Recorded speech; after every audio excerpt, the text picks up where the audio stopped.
As Jessica stepped out of the motel room, the sun dipped below the skyline, painting the heavens with a dim golden hue. She pulled her coat tighter around her, burdened by a heavy blend of guilt and exhaustion. Her plan had been simple: slip away from her husband, David, for a few hours under the guise of a work commitment and return home before dinner. But the day had dragged on longer than anticipated, and now her only desire was to sneak back unnoticed. Upon reaching the motel's parking lot, her stomach dropped. Her car was missing. A chill of panic surged through her. She scanned the lot once more, clinging to the hope that she'd merely forgotten where she'd parked. After several minutes, the truth hit her like a thunderbolt. Her car had been stolen. Her hands trembled as she dialed the police to report the theft. Her voice carefully masked her unease with the tone of an innocent victim. Yet deep inside, a nagging fear whispered that this could be fate closing in on her too swiftly. She flagged down a taxi and sat in the back, enveloped in silence, her thoughts replaying the day's deceptions, the lies she'd told David, the invented meeting, the strange smiles, the text she'd sent saying, "Don't wait up. I'll be late." They weighed on her like a mountain of stones. What truly rattled her was the thought of facing David without her car. He was sharp, always catching the tiniest details. And lately, he'd seemed more withdrawn than ever. When Jessica reached home, the house was cloaked in shadow, the porch lights unlit.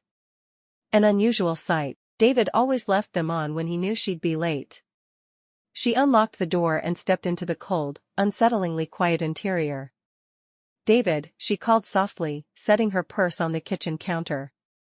Only silence answered. As she moved through the hallway, a creeping dread took hold.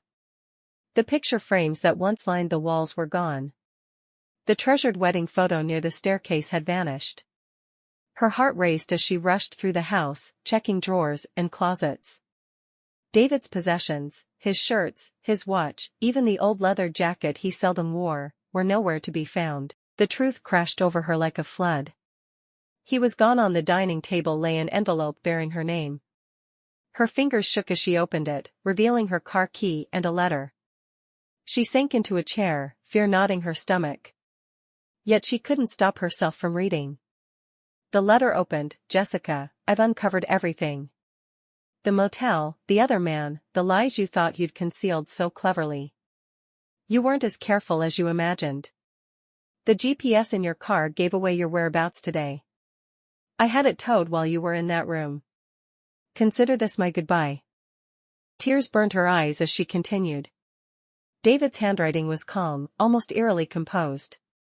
"I didn't want a scene. I just needed you to know I deserved honesty. Your car is at your mother's in Tucson. Pick it up when you're ready to face her or yourself with the truth." Jessica let the letter slip from her hands, her vision blurred by tears. The sting wasn't just from being found out. It was the quiet resolve in David's words. He hadn't raged or destroyed anything. He'd simply left, forcing her to face the consequences of her choices. She hurried to their bedroom, grasping at a faint hope that he might still be there. But the room felt empty. The closet stood open, half bare, his side cleared out. On his pillow lay his wedding ring, carefully placed as if it were a final gesture of grace. Jessica fell to her knees, clutching the ring, her cries echoing in the quiet. For the first time, she realized that losing her car was nothing compared to losing the one person who had loved her despite her flaws. The guilt she'd suppressed roared to the surface, suffocating her with the truth she'd long avoided. Wandering into the living room, she felt the house's emptiness like a tangible presence. The warmth, the joy, the sense of belonging, it had all evaporated. Every corner held a memory. Every shadow carried David's silent reproach. Later that night, she sat by the window, the letter in her hands, reading it over and over. There was no anger in his words, only finality. He had freed himself from her betrayal. And that freedom was a punishment she could never escape. Outside, the world moved on. But Jessica was frozen in that moment, haunted by her decisions. The man she thought she could deceive had proven stronger than she'd ever realized. Her car might be waiting at her mother's, but her peace, her marriage, and her future were gone forever. Sitting in the darkened stillness, she finally understood that the worst loss wasn't the absence of material things. It was the crushing weight of her own actions, a truth she could no longer evade. But let's go back a little, to understand how it all built up to this. Jessica and David had been married for 8 years. At first, their life together was filled with laughter and shared dreams. David worked as an engineer, steady and reliable, always putting her first. Jessica had a job in marketing, which often kept her busy, but it was in those long hours that the cracks began to show. She felt unseen, like the spark had faded. That's when the emotional connection with a colleague started, innocent chats at first, then deeper conversations that made her feel alive again. She never meant for it to go further, but one thing led to another. The motel meetings became her escape, a secret world where she could pretend her life was exciting. Each time, she'd tell herself it was harmless, just a way to fill the void. But deep down, she knew it was wrong. The guilt gnawed at her, but she pushed it away, convinced she could keep it hidden. That day at the motel had been no different. She arrived with butterflies in her stomach, telling herself it would be quick.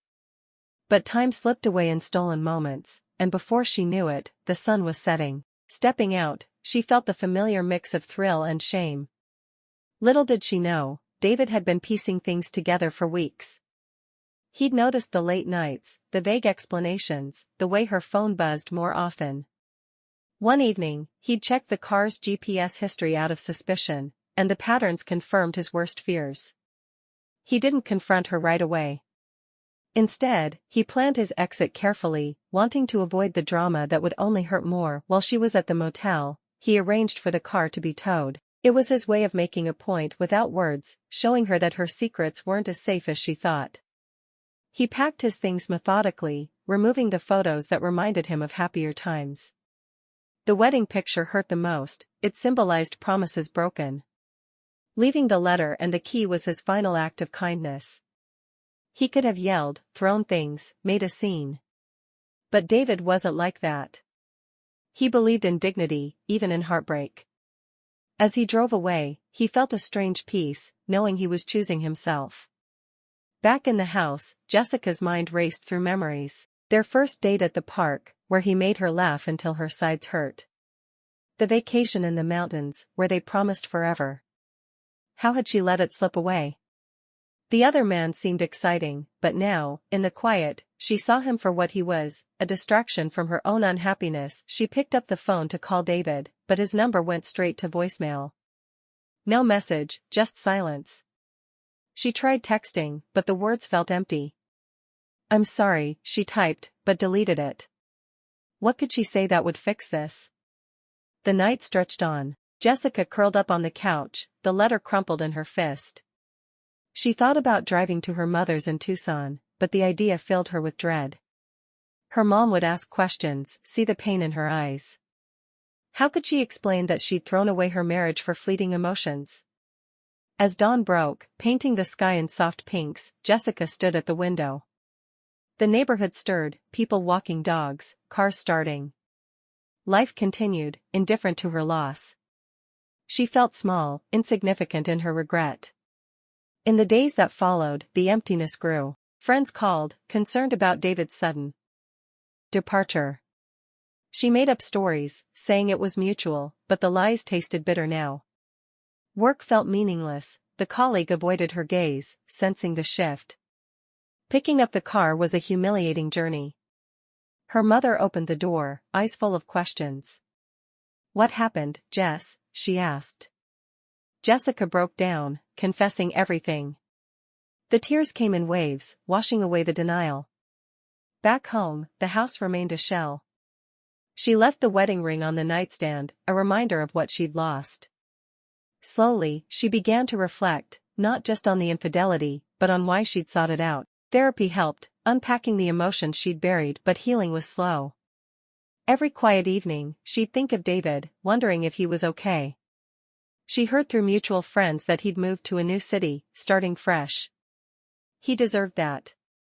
Jessica learned that emotional betrayal cuts deeper than physical loss. The car was replaceable, trust wasn't. In the end, she vowed to face her truths, hoping one day to find forgiveness, from herself, if not from him. And so, in the quiet of her changed life, Jessica carried the weight, a lesson etched in her heart. The sun would rise and set, but the golden hues now reminded her of endings, and the importance of honesty in love.